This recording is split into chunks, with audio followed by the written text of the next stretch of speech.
Et si tout le monde autour de vous ne vous voyait que comme un objet, un trophée à exhiber ou simplement une arme à utiliser? Ce sont ces préoccupations qui hantent Denji suite aux événements du démon bombe Rézé. Mais sans se douter qu'il n'est pas au bout de ses surprises ni de ses peines. Et le choc qu'il s'apprête à vivre va tout redéfinir pour lui. Salut à tous et bienvenue sur ma chaîne, ici le Griot. Et aujourd'hui, on plonge dans le cœur et les tripes de la suite et fin de Chainsaw Man. Bon visionnage à tous.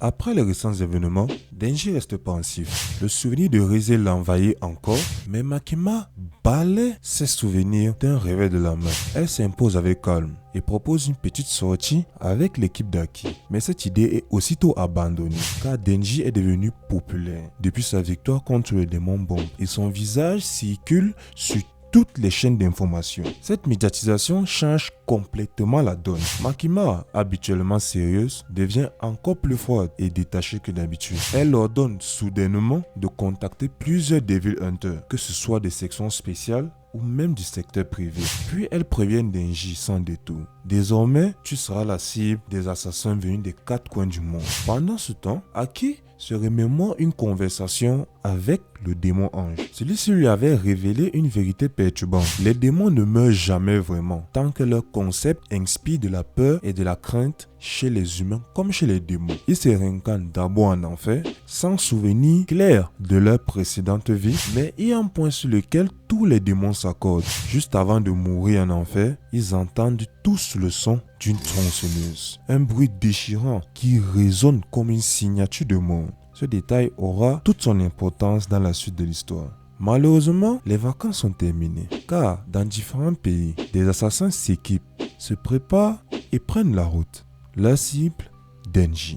3 assassins américains font donc l'entrée. Grâce à un contrat passé avec le démon Po, ils ont obtenu le pouvoir terrifiant de prendre l'apparence de n'importe quel cadavre qu'ils touchent. Ils s'en servent immédiatement. Les frères éliminent une escouade entière travaillant sous les ordres de Makima, puis volent leur identité pour se rapprocher du groupe de Denji et Aki. Pendant ce temps, Denji, totalement inconscient du danger, se fait toucher 3 fois sans même s'en rendre compte par un autre assassin, une femme mystérieuse surnommée la maîtresse, qui a pactisé avec le démon malédiction. Chacune de ces touches est un prélude à un rituel meurtrier. De l'autre côté, l'aîné des 3 frères parvient à infiltrer le groupe d'Aki. Son plan est presque parfait, jusqu'à ce que Power, dans son chaos habituel, le percute accidentellement, révélant son véritable visage. C'est alors que tout s'enchaîne très vite. Yoshida, ayant repéré le second frère, l'élimine immédiatement. Quant au troisième, il ne doit son salut qu'à une chance insolente, échappant de peu à une fin atroce.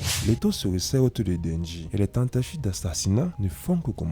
Le groupe de Denji, déjà alerté de menaces, ne se doute pas qu'un nouvel assassin s'apprête à attaquer. Un assassin du nom de Santa Claus qui a signé un pacte avec le démon Pantin. Il sème rapidement le chaos en transformant des passants innocents en marionnettes vivantes, les lâchant contre le groupe de Denji. Kusakabe tente de contenir la menace grâce au pouvoir de son démon pierre, mais le nombre de pantins devient rapidement écrasant. Le groupe réalise que ce n'est que le début des problèmes, et c'est à ce moment qu'une nouvelle menace fait son apparition. Une Devil Hunter chinoise du nom de Quan Chi, accompagnée de plusieurs possédés. Elle passe facilement les agents de sécurité et même les pantins, fonçant droit vers Denji et ses compagnons. Aki utilise les pouvoirs de son démon futur pour protéger le démon ange d'une mort imminente. Mais ce n'est qu'un répit temporaire. Rapidement, Denji et tout le groupe se retrouvent maîtrisés par Quan Chi. C'est alors que Kishibe intervient. Il feint de menacer Quan Chi, mais en réalité, il propose une alliance contre Makima. Quan Chi refuse et un combat singulier éclate. Kishibe est éjecté du bâtiment, mais Yoshida se relève immédiatement et reprend le combat contre Quan Chi. Pendant ce temps, Bim et Denji tentent de fuir, mais malheureusement, Denji marche sur le clou maudit laissé par Toka, un complice de la maîtresse. Ce geste involontaire de Denji invoque le démon malédiction qui attaque Denji, le laissant dans un état critique, proche de la mort.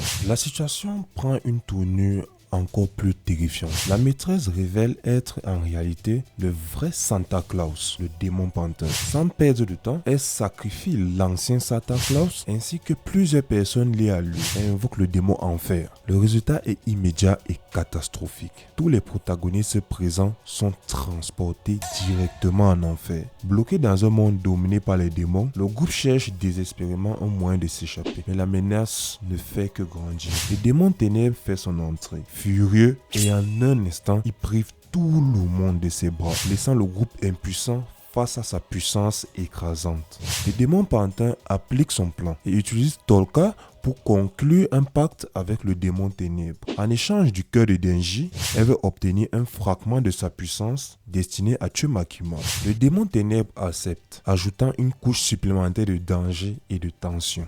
Privé de toute issue, le groupe se retrouve à la merci de ses forces infernales. Dans un acte de bravoure, Bim donne son sang à Denji pour lui offrir une chance de survivre. Mais cette action lui coûte la vie. Le démon ténèbres se déchaîne, annihilant Bim et s'attaquant au reste du groupe, laissant tous les survivants dans un état critique, piégé et désespéré.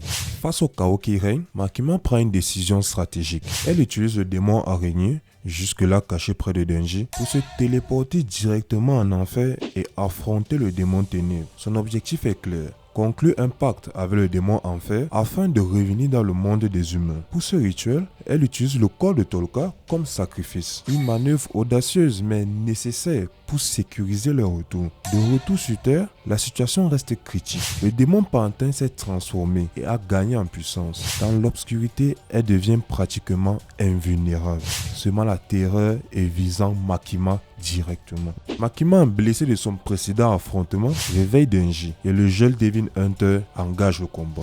Mais rapidement, il comprend l'ampleur de la menace. Son ennemi est presque invincible et chaque attaque semble inefficace. Mais l'équilibre du combat change lorsqu'une alliée inattendue intervient. Quan Chi, qui a été régénéré grâce à l'une de ses possédés. Elle se transforme en démon flèche et choisit de faire alliance avec Denji, unissant leurs forces pour enfin affronter et tenter de vaincre le démon pantin. Le combat s'annonce épique, une alliance inattendue face à un ennemi quasi immortel, où chaque seconde pourrait décider de la survie ou de la mort de chacun d'eux.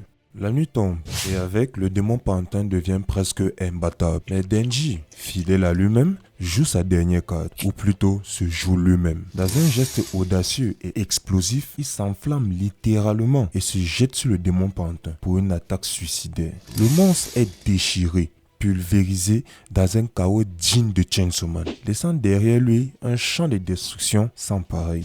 Denji croit enfin respirer, mais sa vigilance faiblit. C'est à ce moment que Quan Chi entre en action et d'un coup précis, elle lui coupe la tête et utilise l'une de ses possédés qui se révèle être le démon Cosmos pour surcharger d'informations la mémoire du démon pantin qui peut prendre possession de l'un de ses pantins à travers le monde pour s'échapper. Le résultat est immédiat. Le démon pantin et tous ses pantins à travers le monde sont paralysés. C'est alors que Makima entre en scène, fraîchement remise de son combat contre le démon ténèbres avec une autorité glaciale. Elle se charge d'éliminer Quan Chi personnellement, mettant un terme aux hostilités définitivement. Quelque temps après la bataille contre les assassins internationaux, le groupe pense ses plaies, mais les pertes sont lourdes. Aki a réussi à se faire recoller un bras, mais certains sacrifices sont irréversibles. Bim et le démon de la violence sont morts. Kobeni a quitté la section spéciale, laissant un vide dans l'équipe. Et le démon ange se retrouve sans bras. Power, quant à elle, doit apprendre à vivre avec le traumatisme dû au combat contre le démon ténèbres. Une cicatrice invisible mais puissante, même pour un démon. Pourtant, malgré ses tensions et ses blessures, la nuit réserve un moment important et privé entre Denji et Power. De retour d'un petit voyage avec Denji et Power, Aki se confie à Kishibe. Avec sincérité et inquiétude, il lui demande de dispenser sa section de l'opération contre le démon flingue, craignant pour la vie de Denji et Power. Il ne supporte pas l'idée de voir sa nouvelle famille mourir dans cette mission périlleuse. Le lendemain, suite à la demande de Aki, Makima doit trancher. Mais Denji et Power ne seront pas dispensés de l'opération. Aki, bien que réticent, accepte finalement à contre-cœur d'y participer aussi. Mais la réunion prend un tournant inattendu. Makima révèle un secret troublant et choquant au groupe. Depuis le début de l'histoire, le démon flingue a déjà été vaincu. Par la suite, les grandes puissances mondiales ont divisé son corps pour exercer un contrôle et une pression sur les pays les plus faibles. Et ces morceaux sont utilisés pour fabriquer et commercialiser des armes dans l'ombre, sous prétexte d'un contrat avec le démon flingue. Résumé de l'histoire, Makima ne cherche pas à éliminer le démon flingue. Son objectif est de récupérer les parties du corps de ce démon et en faire une propriété japonaise, afin d'avoir le contrôle total sur lui. Une révélation qui change complètement la perspective de la mission et la nature du conflit et des ennemis. Après une nouvelle vision du futur, Aki est fortement troublé. Il a vu Denji le tuer lui et Power, un futur atroce qu'il ne peut accepter.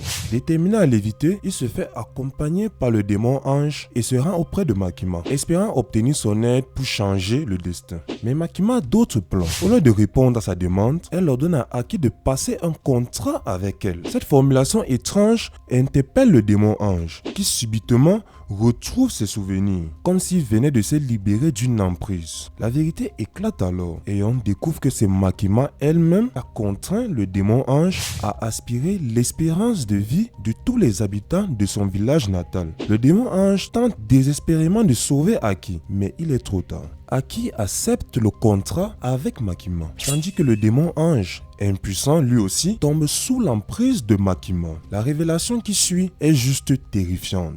Makima n'est autre que le démon domination, la force qui a manipulé et contrôlé tout ce qui l'entoure depuis le début. Au même moment, de l'autre côté du globe, et plus précisément aux États-Unis, on retrouve le président dans son bureau. Ce dernier, conscient des plans de Makima et déterminé à l'arrêter, prend une décision extrême. Pour tenter de neutraliser Makima, il offre 1 an de l'espérance de vie de tout le peuple américain au démon flingue. Et alors, l'horreur se produisit. Le démon flingue fait son apparition au Japon, sémant destruction et mort sur des kilomètres. Enfant comme adulte, tombe sous sa puissance. Le démon flingue avance vers Makima et active une de ses capacités les plus terrifiantes, qui lui permet de loger une balle dans le cœur de tous les êtres vivants dans un rayon d'1 kilomètre. Le démon flingue ouvre le feu sur Makima, mais cette dernière utilise ses pouvoirs pour lier sa vie à celle de toutes les personnes avec qui elle a passé un contrat, soit Aki et presque tous nos protagonistes. Et le résultat est autant terrible que efficace, car Aki et presque tous nos protagonistes meurent. Mais cela a pour conséquence de permettre à Makima d'utiliser tous les pouvoirs des démons liés aux personnes à qui elle a lié sa vie. Et dans un spectacle absolu de puissance, Makima vainc le démon flingue. Mais si vous pensez que les événements s'arrêtent là, détrompez-vous. Car pendant la nuit, quelqu'un frappe à la porte de Denji. Avant d'ouvrir sa porte, il reçoit un appel de Makima. À la suite de cet appel, il ouvre sa porte et tombe nez à nez avec Aki, possédé par le démon flingue. Denji n'en croit pas ses yeux, mais Aki arme et tire, déchaînant une incroyable puissance contre Denji. Un combat s'engage entre les deux amis. L'affrontement atteint une ampleur démentielle. Aki, possédé par le démon flingue, déchaîne sa puissance avec une aisance terrifiante, sémant la destruction sur une très large zone. Chaque coup, chaque mouvement laisse un sillage de chaos. Denji tente désespérément de raisonner son ami. Il crie, implore, utilise tous les mots pour le ramener à lui. Mais c'est peine perdue. Aki est submergé par le pouvoir qui le contrôle. Insensible aux paroles de Denji. Au plus profond du désespoir, Denji prend la décision la plus terrible de sa vie. Pour protéger le reste du monde et stopper la destruction, il ôte la vie de son ami. Un acte déchirant mais inévitable. Le silence qui suit est lourd, poignant, un mélange de tristesse, de culpabilité et de soulagement. Après tous ces événements, traumatisant, Denji sombre dans la déprime. C'est alors que Makima apparaît, rayonnante et presque angélique pour notre héros. Elle l'invite à passer un moment avec elle dans son appartement. Elle souhaite honorer sa promesse faite à Denji par rapport à l'élimination du démon flingue. Mais Denji, brisé par la culpabilité et le poids de ses responsabilités, il prend une décision étonnante. Il demande à devenir le chien de Makima. Il ne veut plus réfléchir de lui-même, plus décider de quoi que ce soit. Il se sent responsable de la mort d'Aki et préfère maintenant que Makima prenne toutes les décisions pour lui. Makima informe donc Denji de la présence de Power. Elle lui ordonne d'ouvrir la porte. Denji obéit et un nouveau drame se déroule instantanément. Power, portant un gâteau d'anniversaire, est éliminé sous les yeux de Denji par Makima. D'un simple geste de la main, Denji impuissant assiste à la mort de Power. Sous le choc des événements, Denji se demande s'il est en train de rêver. Mais Makima se tord de rire. Un rire glacial et terrifiant. Elle lui révèle une vérité cruelle par la suite. Elle explique à notre héros que Pochita ne l'a pas simplement sauvé en remplaçant son cœur. Il a en réalité passé un contrat avec lui. Et Makima a passé tous ces derniers temps à tenter de briser ce contrat. D'abord, elle l'a sorti de la misère, puis elle lui a créé une famille avec Aki et Power dans les rôles de frères et sœurs pour qu'ils se contentent de ce bonheur et en soient satisfaits. Mais ensuite, elle a détruit ce bonheur de ses propres mains pour briser Denji mentalement. Et comme si cela ne suffisait pas, Makima ajoute une autre couche de révélation, encore plus pénible pour Denji. Elle révèle que c'est Denji lui-même qui a tué son père lorsqu'il était enfant et qu'à cause de ce traumatisme, il avait enfermé ses souvenirs, incapable de faire face à cet acte. Avec ces révélations, Makima obtient exactement ce qu'elle voulait. Denji est mentalement brisé, détruit et désormais totalement sous l'emprise de Makima. Le lendemain, Makima, fier de ses manipulations et de son œuvre, se promène avec Denji comme si c'était son animal de compagnie. Mais sa tranquillité est de courte durée. Elle subit une attaque au lance-roquettes, détruisant tout autour d'elle. C'est enfin le moment pour Kishibe de passer à l'action. Avec une maîtrise terrifiante, il fait apparaître le démon enfer pour éliminer Makima. Mais cette dernière, semblable à une princesse en détresse, appelle Denji à son secours. Denji, transformé en un Chainsaw Man bien plus puissant et terrifiant que jamais, surgit et one-shot le démon enfer dans un spectacle de puissance brute et de destruction. Mais le combat n'est pas terminé. Le démon enfer, pour montrer sa puissance, emporte Chainsaw Man en enfer. Libéré de Denji, Kishibe, arme à la main et prêt à tirer, se retrouve face à Makima. Elle explique froidement que grâce à son contrat avec le premier ministre du pays, tous les dommages qu'elle subit sont convertis en maladies ou accidents frappant des citoyens japonais au hasard. Et que si Kishibe veut la tuer, il doit d'abord s'abonner à la chaîne Le Griot et laisser un like. Oui, elle a vraiment dit ça.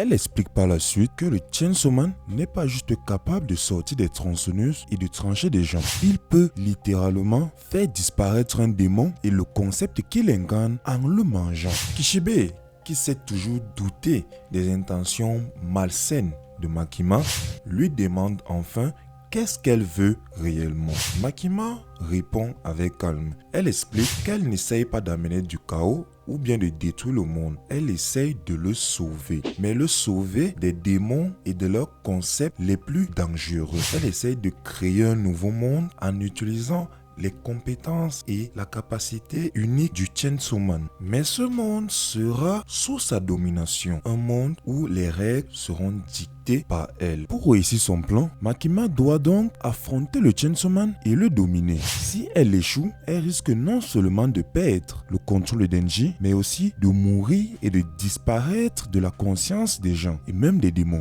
Pourtant, Makima, admiratrice du Chainsaw Man, accepte cette réalité et ce risque. Se faire éliminer par lui ne l'effraie pas, car elle admire sa puissance et la justice radicale qu'il incarne. Après son court séjour en enfer, Chainsaw Man refait son apparition. Dans un déchaînement de puissance, il attaque et déchire Makima avant de disparaître à nouveau. Mais la bataille est loin d'être terminée. Makima, stratège et confiant, a préparé une nouvelle section spéciale composée de tous les démons les plus puissants rencontrés jusqu'à présent et qu'elle contrôle désormais. Chainsaw Man se retrouve encerclé, sans échappatoire. Makima, sûr de son avantage, se permet une nouvelle révélation. Elle nous révèle que lorsque Denji avait rencontré Pochita blessé, il venait d'échapper à Makima et à tous les démons bonnes armes, accompagné des 4 cavaliers. Par la suite, un combat sanguinaire éclate entre l'équipe de Makima et le Chainsaw Man. Chainsaw Man affronte la nouvelle section de Makima, la décimant membre par membre, avec une brutalité et une efficacité hors du commun. Makima, ne reculant devant rien, combine ses forces avec le démon bombe et le démon lance et propulse Chainsaw Man dans l'espace. Mais Chainsaw Man s'arrache son propre cœur, le lance vers Makima, puis se régénère instantanément. Et dans un déchaînement d'hémoglobine, il vainc finalement tous ses adversaires, laissant derrière lui un champ de bataille apocalyptique. Mais il y a toujours un problème. Makima est presque immortel. Cependant, son plan pour vaincre le Chainsaw Man fonctionne. Les démons tirant leur puissance de la peur que leur concept inspire, Makima a manipulé la perception du monde et Chainsaw Man est désormais vu comme le héros adoré et aimé par les humains qui a terrassé le démon flingue. Cette popularité diminue grandement sa puissance car il est moins craint. Makima lance alors une attaque dévastatrice contre Kobeni qui a rejoint le combat malgré elle. Mais Chainsaw Man intervient, la sauve mais perd aussitôt la force de continuer à se battre, marquant la fin du combat. Mais l'histoire ne s'arrête pas là. Dans le corps de Denji, Power vit encore. Vous vous demandez comment? Souvenez-vous de ce passage dans la vidéo. La nuit réserve un moment important et privé entre Denji et Power. Eh bien, cette nuit précisément, Power a fait boire de son sang à Denji, lui permettant de vivre partiellement en lui. Pochita réveille Power et lui demande de se nourrir de lui pour devenir plus forte et sauver Denji. Power le fait, sort du corps de Denji et prend temporairement le dessus sur Makima. Mais Makima n'a pas dit son dernier mot. Elle utilise le démon zombie et renverse la situation. Elle propose à Power de lui remettre Denji contre sa survie. Power accepte presque mais change d'avis au dernier moment. Tentant d'échapper désespérément à l'armée de Makima, Power est aux portes de la mort. Dans un acte héroïque, elle réussit à cacher Denji et à lui faire boire tout son sang pour le sauver. Mais pas sans une contrepartie, voire plus précisément une promesse. Elle demande à Denji de la retrouver lors de sa prochaine réincarnation en démon sang et de redevenir son ami. Grâce à ce sacrifice et cette alliance renouvelée, Denji revient avec une nouvelle raison de vivre, prêt à affronter ce monde chaotique et ses prochains défis. Denji, Kobeni et Kishibe se mettent à l'abri pour reprendre des forces et élaborer un plan contre Makima. Pendant qu'il souffre, Denji tombe sur les infos et là, quelque chose le frappe. Le monde semble l'aimer. Pour la première fois de sa vie, il réalise ce qu'il veut vraiment. Pas sauver le monde, pas devenir un symbole. Non, il veut juste vivre. Vivre, sortir avec des filles, manger des steaks, jouer aux jeux vidéo, la vie simple, mais la vraie. Et il comprend immédiatement que pour vivre cette vie, Makima doit disparaître. Le lendemain, Denji fait face à Makima et à son armée. Makima s'avance. Denji lui pose une question apparemment stupide, mais terriblement humaine.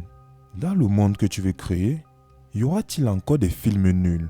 Makima répond avec dégoût. Elle ne supporte pas d'avoir Denji devant elle. Elle ne veut que Chainsaw Man. La tension explose et le combat commence. Denji est encerclé de toutes parts. Dans un dernier élan de suivi, il arrache une partie du sol et la projette sur ses ennemis. Il se bat comme il peut, avec rage, détermination et pur instinct. Mais l'armée de Makima est beaucoup trop puissante. Chaque coup l'épuise un peu plus. Il encaisse encore et encore jusqu'à s'effondrer de fatigue après avoir terrassé le dernier ennemi devant lui. Makima s'approche, triomphante, voulant l'achever de ses propres mains. Et dans un geste presque délicat, elle lui donne un peu de son sang pour le régénérer. Juste assez pour recommencer le combat, marquant le début du duel final entre les deux. Le face-à-face commence. Makima domine peu à peu. Elle prend l'ascendant physiquement et mentalement. Denji lutte, mais il s'affaiblit. Jusqu'au moment fatidique où Makima plonge sa main dans sa poitrine et arrache son cœur. Son regard mêle dégoût devant la faiblesse de Denji et supériorité absolue d'avoir vaincu Chainsaw Man et récupéré son cœur. Makima victorieuse savoure encore la sensation de contrôle absolu qu'elle croit exercer. Mais ce qu'elle ne voit pas, c'est l'ombre qui se glisse derrière elle. Subitement, un bruit métallique déchire le silence. La tronçonneuse de Denji s'abat violemment sur le torse du démon domination. Makima vacille. Pour la première fois, elle est déstabilisée, presque humaine. Son regard se tourne vers Denji, incrédule, incapable de comprendre ce qui est en train de se passer. Alors Denji lui explique calmement la situation. Ce n'était pas lui qu'elle affrontait depuis le début de ce combat. C'était Pochita. Denji a arraché son propre cœur pour tromper Makima et a pu continuer à vivre grâce au sang de Power. Un plan insensé, voire même stupide, mais qui a fonctionné. Makima tente de se régénérer, mais rien ne se passe. Et Denji lui explique qu'il a fabriqué sa tronçonneuse avec le sang de Power. Du coup, elle ne peut pas se soigner car le sang de Power mélangé à son corps et son sang lui en empêche. Ce n'est pas suffisant pour tuer Makima, mais Denji a d'autres plans pour elle. Un plan beaucoup plus sombre, mais beaucoup plus intime. Plus tard, on le retrouve chez lui, épuisé mais vivant. Son frigo déborde littéralement de viande. Il s'apprête à passer à table avec un festin composé de différents menus. Après toutes ces épreuves, c'est plutôt mérité, je pense. Par une belle journée ensoleillée, Denji retrouve Kishibe. Kishibe remarque que Denji a l'air en pleine forme. Normal, il a littéralement vidé tout son frigo. Et cette viande, comme vous l'avez deviné ou pas, c'était Makima. Et depuis, elle n'est jamais réapparue. Kishibe, stoïque comme toujours, félicite Denji. Son plan insensé a parfaitement fonctionné. Mais il se pose encore une question. Comment Denji a réussi à tromper Makima, elle qui voit absolument tout? Denji hausse les épaules et répond que Makima ne percevait plus les gens par leur visage mais par leur odeur. Alors il a parié qu'elle ne sentirait que le Chainsaw Man et non pas Denji, l'humain juste derrière elle. Un pari fou mais qui lui a sauvé la vie. Et subitement sans prévenir, quelqu'un mord le doigt de Denji. C'est Makima. Non, je plaisante. C'est plutôt une petite fille, mais pas n'importe laquelle. La réincarnation du démon de la domination, Nayuta. Kishibe l'a récupéré en Chine, ou plutôt kidnappé, comme il le dit lui-même. Il confie Nayuta à Denji, pas pour qu'il l'élimine, en commun pour qu'il la mange, mais pour qu'il l'élève, qu'il lui offre une vie loin du destin de Makima. Denji devient donc père adoptif. Pourquoi pas, tant qu'il n'en fait pas des brochettes. Cette nuit-là, Pochita apparaît en rêve à Denji. Il lui révèle enfin le rêve du démon de la domination, qui n'était pas la tyrannie, pas le contrôle, du moins au départ, mais d'avoir une relation d'égal à égal avec quelqu'un. Et Pochita demande à Denji d'accomplir ce rêve, comme il avait accompli le sien au début de l'histoire en lui faisant des câlins. Alors Denji s'approche doucement de Nayuta, la serre contre lui et pour la première fois, il lui offre ce que Makima n'a jamais reçu, une véritable affection. Bon, je vous ai un peu menti dès le début de la vidéo parce que cette fin ne marque pas la fin du manga Chainsaw Man. C'est juste la fin de la première partie. Si vous avez kiffé découvrir ou redécouvrir cette partie du manga avec moi, ne soyez pas timide, abonnez-vous, lâchez un like et dites-moi en commentaire si vous voulez qu'on plonge ensemble dans la partie 2. Sur ce, je vous remercie d'avoir regardé cette première vidéo de la chaîne et j'espère que vous avez passé un bon moment. Je vous souhaite tout le bonheur du monde. C'était le Griot.